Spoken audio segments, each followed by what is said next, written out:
എല്ലാവർക്കും ആൻസ് വർക്ക്ഷോപ്പിലേക്ക് വീണ്ടും സ്വാഗതം. അപ്പൊ നമുക്ക് ഇന്നൊരു അടിപൊളി പുതിന വെച്ചിട്ടുള്ള ഒരു ഗ്രീൻ ചട്നി ഉണ്ടാക്കിയാലോ. അപ്പൊ ഈ ഗ്രീൻ ചട്നിയിൽ നമ്മൾ ഉപയോഗിക്കുന്ന എല്ലാ ഇൻഗ്രീഡിയൻസും ഇപ്പൊ നമ്മുടെ രോഗപ്രതിരോധ ശക്തി വർദ്ധിപ്പിക്കാനും ദഹനശക്തി കൂട്ടാനും ഒക്കെ നല്ല സൂപ്പർ ഹെർബ്സ് ആണ്. അപ്പൊ ഇനിയും ഒട്ടും സമയം കളയണ്ട, നമുക്ക് ഇൻഗ്രീഡിയൻസിലേക്ക് കിടക്കാം. അപ്പൊ നമുക്കിനി ഇൻഗ്രീഡിയൻസിലേക്ക് കിടക്കാം.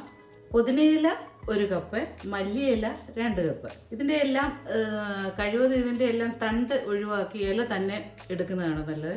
പിന്നെ നമ്മൾ നന്നായിട്ട് കഴുകി എടുത്തിട്ട് വെള്ളം എല്ലാം ഒപ്പിക്കളയണം. പിന്നെ വേണ്ടത് വെളുത്തുള്ളി 2 അല്ലി, പച്ചമുളക് 2 എണ്ണം, ഇഞ്ചി ഒരു ചെറിയ piece 1/4 inch piece, chaat masala 1/2 teaspoon, ജീരകം 1 നുള്ള്, ഒരു നാരങ്ങയുടെ ഒരു വലിയ ചെറുനാരങ്ങയുടെ നീര്, black salt 1/2 teaspoon, table salt 1/2 teaspoon, sugar 1 tablespoon. ഇനി നമുക്കിനി ഇതെല്ലാം കൂടെ ഒരുമിച്ച് മിക്സിയുടെ ചട്നി ജാറിലേക്ക് എടുത്തിട്ട് അരച്ചെടുക്കാം.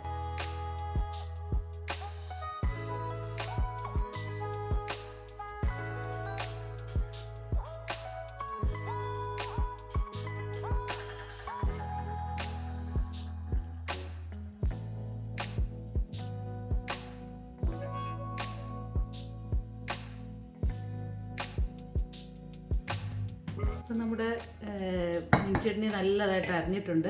നമുക്കിനി ഇത് സെർവിങ് ബൗളിലേക്ക് എടുക്കാം. നമുക്കിനി മിന്റ് ചട്നി ഒന്ന് ടേസ്റ്റ് ചെയ്ത് നോക്കിയാലോ.